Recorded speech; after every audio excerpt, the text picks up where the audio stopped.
Sports Entertained is recorded live at twitch.tv/baldyandthebeast. Come check us out every Tuesday and Thursday at 6:30 p.m. Eastern Standard Time and watch the matches right along with us. Hey, what's up, everybody? I'm Bront. I'm Willem. And we are Baldy and the Beast. Welcome back to another episode of Sports Entertained. Willem. Yes. What's on the card today? Today we are watching The Outsiders and Partner versus the WCW contingent, which is Randy Savage, Lex Luger, and Sting from Bash at the Beach 1996, otherwise known as the birth of the NWO. Yup, I don't think I've ever seen the match. Neither have I. But I'm looking forward to the angle. Yep. Gotta get that. Too sweet. So,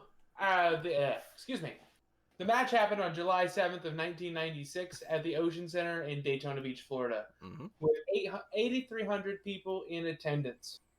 None of them could have possibly known No. what they were going to see that night. That feels like a very small amount of people, and then you realize this is pre-NWO, like before the 83 weeks. Yep. And that was probably, a lot of those tickets were probably comped. Yep.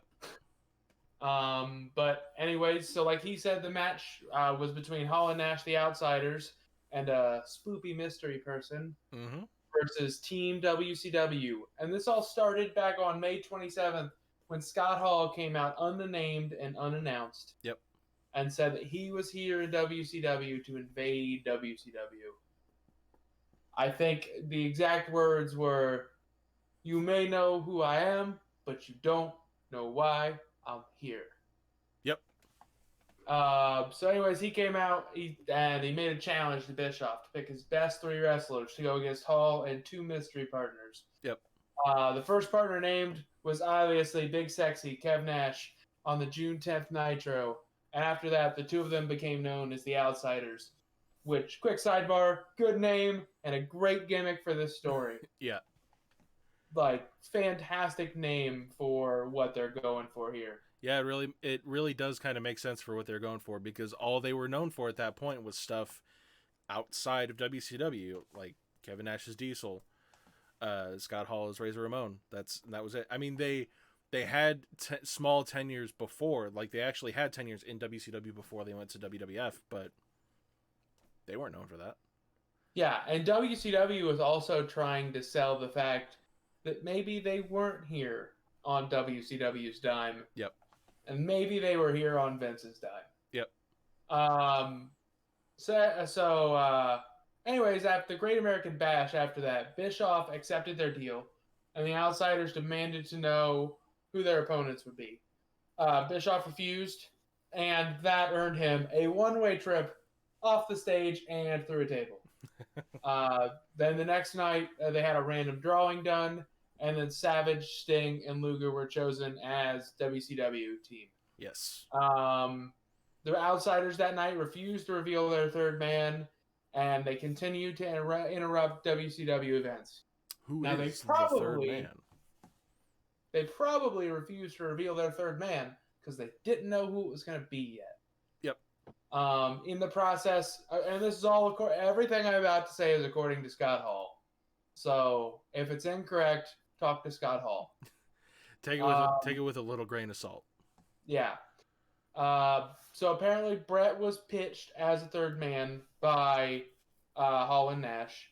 Even according to Scott Hall, met with Bischoff, and Bischoff was interested, but Brett wasn't.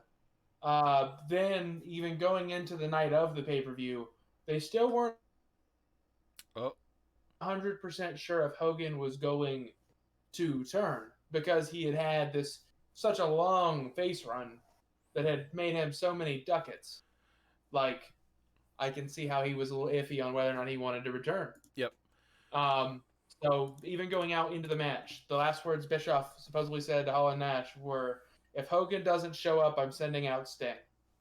So, even though Sting was in the match, let me go back to. I'm pretty sure I wrote that down. Because Sting was in the match already. How are they going to send out Sting? Listen, take it with a grain of Scott Hall. Just take it all, with a gram of cocaine. yeah. Scott, no, this was after he got clean. Okay, But Scott said if Hawk doesn't show, I'm gonna send out Sting. Maybe he was gonna have Sting turn. He was gonna like tell the ref or something. maybe And Scott just worded it weird because it's been 20 years on. it could be. Maybe Scott's remembering wrong. I don't know. But I do know Sting was considered as the third man. Yeah. And if it wasn't Hogan, it was going to be Sting. So I do know that for a fact. Okay. I don't know much at all about this era because this I was 4 at the time, and I do not go back and watch much wrestling history. I listened to the Eric Bischoff 83 weeks on this, so I know a little bit I do not. um, via that. I happened, actually, before the birth of this channel, even, I happened to listen to it. Okay. So, but yeah, that I do know. So, going on the night of, let's go down the card real quick, Master Willem. And Okay. before we do, everybody out there watching, if you would like to watch the match along with us, we are starting at 2 hours, 14 minutes, and 0 seconds. As also, they have the little time cards at the bottom. It's the main event. So Yes. it says Outsiders and Partner versus Luger, Sting, and Savage. Yes. So the first match on the card, and their cruiserweight division, you can tell, is already in play here, as you have Psychosis versus Rey Mysterio Jr. Please put it in my veins. I bet that was a fucking banger of a match right there. Probably. Yep. Yep. Next up, we have Big Bubba versus John Tenta. And I'm pretty sure that this is some type of coin on a pole match. Yeah, I you can kind of see it by the thumbnail there. John Tenta, also known as Earthquake, I believe, and Big Bubba, I think that was Boss Man. Yes. So. Next up, we have DDP versus Hacksaw Jim Duggan. That would have been worth watching to see DDP. Yep. Especially early DDP. Yeah. Well, this is 96, so I don't know if Right. that's... He's still like in his 30s or late 30s here. Yeah, like, but that's the thing though. He didn't start training until he like was in his mid to late 30s. So this was when he was still like learning how to do stuff. So it's interesting Fair to enough. see the growth. Yeah. Speaking of guys that are old, the Nasty Boys fought Public Enemy in a dog collar match. Oh. And then, yeah, great. that was probably Disco Inferno. Good worker, bad opinions on wrestling. Yeah. Fought Dean Malenko. That'd be good. Joe Gomez and Steve McMichael.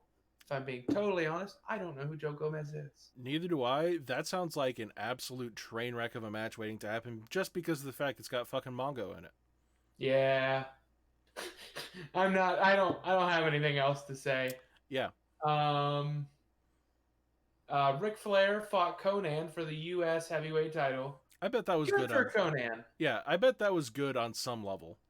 Like, yeah, I'm not super familiar with Conan as a worker. I know that he's a very good promo, a good frontman for what was LAX, but I don't know how he was as a worker. So actually having him with in a match with Flair, that could have been a very good match. Yeah, it might be something that I go back and watch. I probably won't though because I won't remember to. And then next up, there's a weird one. It says the Four Horsemen versus the Dungeon of Doom. Uh-huh. I can't tell if that's a match or a segment, but I think it's a match. It's a match because it's like 25 minutes ish. Oh, I can't see that on my screen. Okay. Yeah. It doesn't give me links. You know, it's not giving me time. I'm just doing math because I already have like the timestamp for the Outsiders and WCW. Oh, okay. And that's at 2:14, and this is at 1:56. So it's 18 minutes, an 18-minute segment. And then I know it's probably a match. That was my bad. Yeah. And then in Finale Month, we have the Outsiders and Partner versus Luger, Sting, and Savage. Yes. So, are you ready to get into it, Master Willem? I am ready to get into it. In 5, 4, 3. Did that need an instant replay? I don't fucking know. I love how between these two men, Hulk Hogan doesn't look very big. Yeah, I know. And that's the end. There is apparently a credits Well, I mean, it Have was you the ever 90s. seen a wrestling pay-per-view with credits? Um, I vaguely remember there was stuff at this time that was like there were credits involved. Okay. Well, okay then. I didn't know. We learned something. Maybe I just haven't paid attention at the end of old pay-per-views. Who Right, knows? right. Because a lot of times the finish goes and then I turn it off. So that's totally possible, I guess. Yep. But are you ready to get into the post-match stuff? Yes, I already got my stuff written down, so let's get right into it. How many Willems out of 5 do you grade this match? Well, let's see. Are we grading it on work rate or are we grading it on what the match did? Okay, let's grade the match first. We'll both grade the match, and then we'll grade the angle, which I would conclude the angle being Hulk Hogan walks down is the start of the angle. Okay. The match itself, I give it maybe 2.5 stars. Yeah, I Because was thinking. Oh, go ahead. Sorry. so the work rate in this isn't like phenomenal. It's got some interesting stuff. For the time, it's a little faster than you would expect it to be. It's about what you would see on like a modern day weekly TV as far as like standard work rate. Um, I don't know if I like the fact that they wrote Lex Luger out immediately in the match to make it so that it was all tied up. Like they wrote him out specifically for the purpose of it being the outsiders just Hall and Nash versus just Sting and Randy. But it didn't need to do that because they were still expecting the third man to come down. So that I guess that's kind of how the angle wound up because they didn't know how that was going to turn. But there was some good work. There was some good work in this match, not a whole lot. There were a couple really sketchy spots where, like there's one spot where we commented on it during the match, but Kevin Nash comes in for just an elbow drop on Randy Savage, and Savage comes up like a split second too early, and he lands the elbow. Instead of landing it across his neck in a way that's safe, he lands it on the back of his head, on the back of his neck, and kind of like jars that whole thing, that whole area, and it looks And it looked really like hell. rough. It looked Yup. so bad. The like the majority of this match was just Sting getting the shit kicked out of him, getting a little bit of offense in every now and again, but really just Hall and Nash healing the hell out of this match, being the outsiders. Like they're being billed and presented as an outside force sent from WWF to come and destroy WCW from the inside. That's what they're being billed as, and that's what they're being presented as, and that's how they're working in this match. But the majority of this match was just the outsiders destroying Sting, and then that's what it was. And then Sting wound up getting the hot tag on Randy, and even that I feel like was botched a smidge because Sting did this move where he was going to like you see it a lot nowadays where it doesn't work, where the guy will jump onto his opponent in the corner, try and jump over him and reach for his partner. You'll see that a lot now. But I don't know if that spot was supposed to go on a little bit longer because Kev just kind of toppled and fell over and they got the tag. And then it was just like a solid minute and a half of Randy running around doing top rope axe handles, which is not a very... At the time, it might have been good. It doesn't look good now, which that entirely could just be a thing of the match hasn't aged super well compared to some other things. Yeah, and it was like the mid 90s, but like Randy's probably still working more of an 80s style because that's what he's known for. Yeah. Like, and what was the prevailing style of the 90s? Just kind of I guess the prevailing style of the 90s was the brawler. Yeah, but I don't think that was quite born yet. Not quite yet. Like there's still a little well, I guess this was, well, let's see. So I'm going to do some looking real quick. You go ahead and I'll let you go ahead and give your thoughts on the match. I'm going to look for something real quick. Well, I value the match a little less than you from as a match standpoint. Okay, I only gave it 2 bronze. 2 bronze. It's just not that like I don't know. I'm never gonna get out of bed and say, you know what I'm gonna do today? I'm gonna watch that excellent tag team main event at Bash at the Beach '96. Yeah, That's not why people remember this match. People yeah, remember this match for the end and for the angle, yep, and the end and the angle were as advertised. They are fantastic. yep. It's it the and, well, you know what? We're gonna get there. So Um, I found the thing that I was looking for. So what we were talking about was the brawler style kind of popularized and made up as a thing at this point. The so Stone Cold Steve Austin is kind of not the innovator of that style, but he was very much the one that popularized it a lot. That didn't really come about until Owen Hart broke his neck in that Survivor Series match. Was it? I think it was either Survivor Series or SummerSlam. I can't remember which one it was. But this was after Stone Cold started to get popular with the Austin 316 because King of the Ring 96 was a couple weeks before this. So there is still some Wait, um was that before this? yes, King of the Ring 96 was Huh. June 23rd 96. You know, that's just I guess a weird wrestling thing. I always just assumed that this came first. No.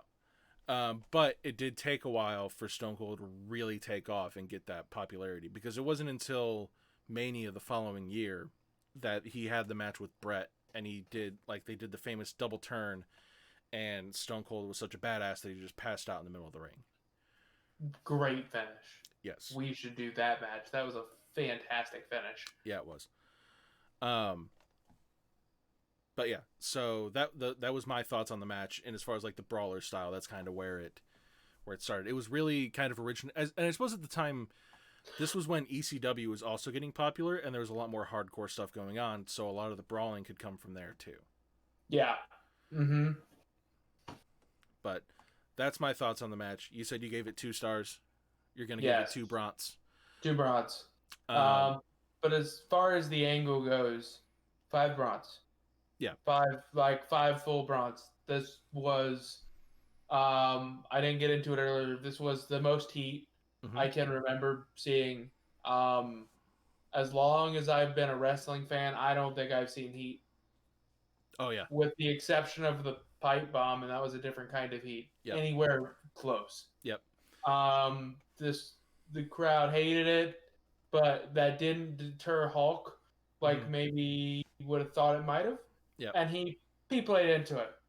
They threw drinks at him. He didn't give a shit. Right. He kept doing his promo. He didn't even break his cadence. And I think that helps sell it so much.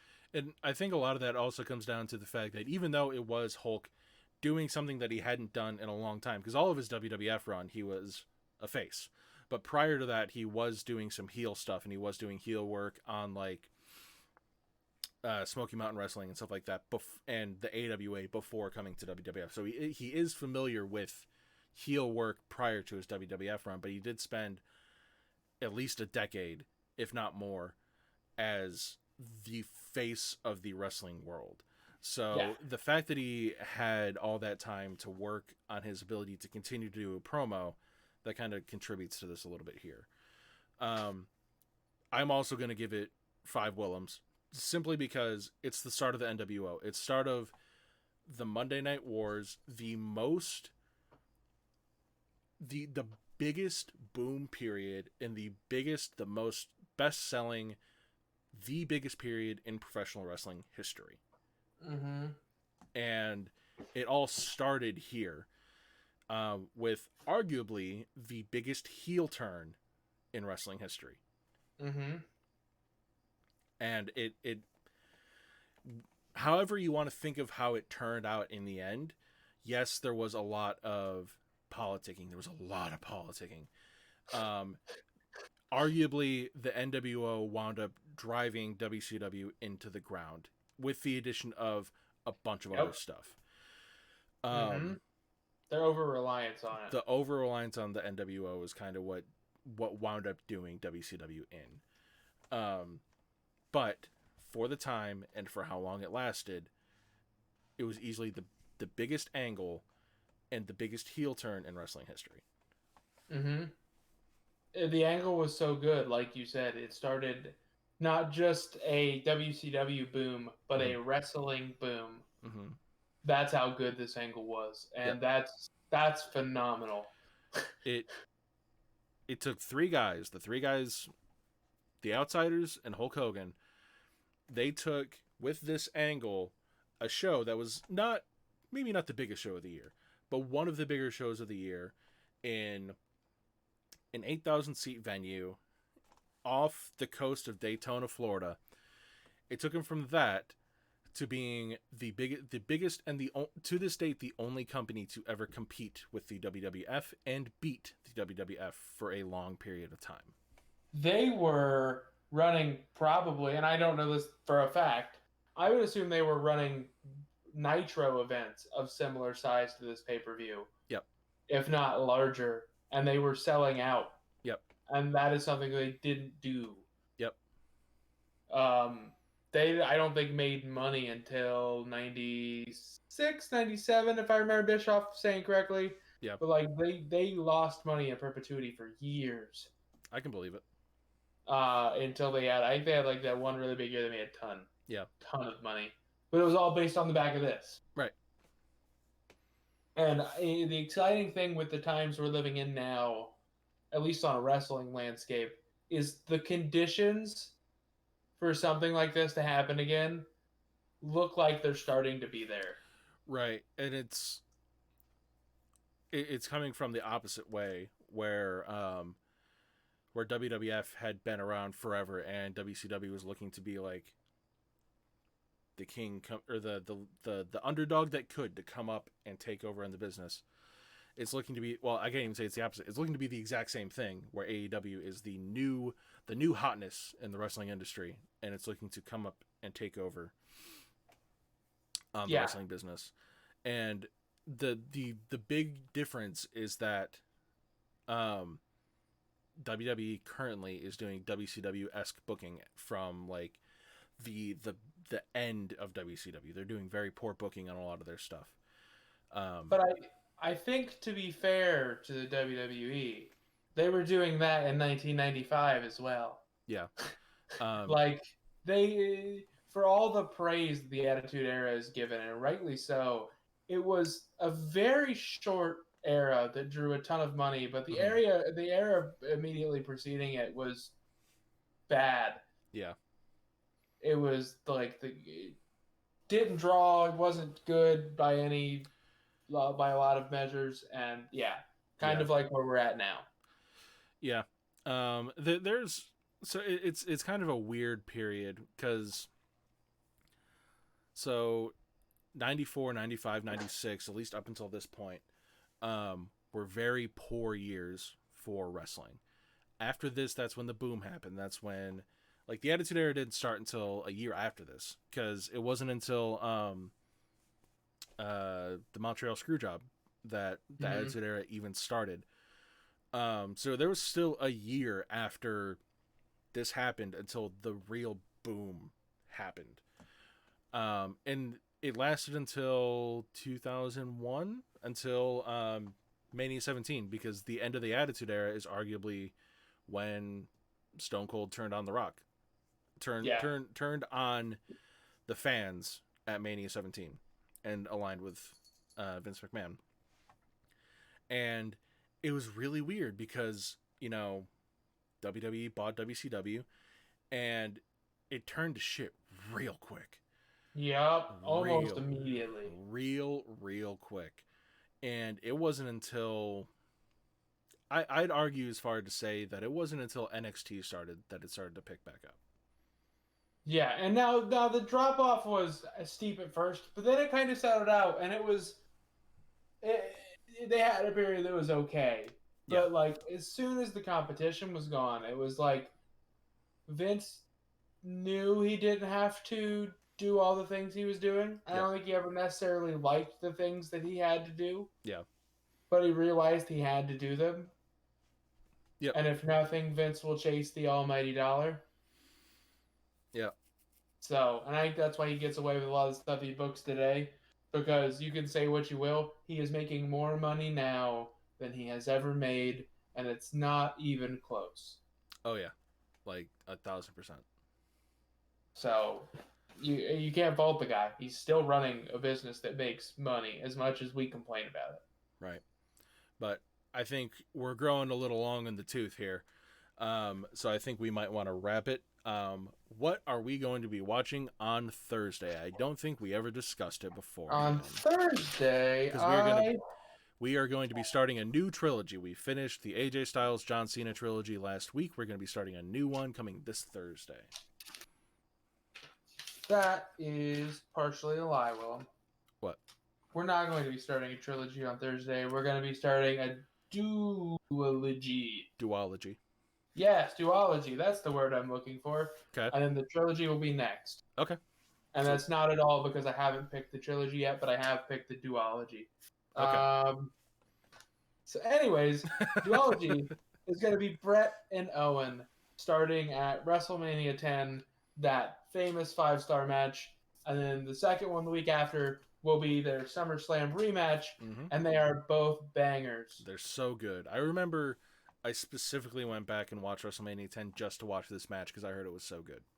It lives up to the hype. Yep.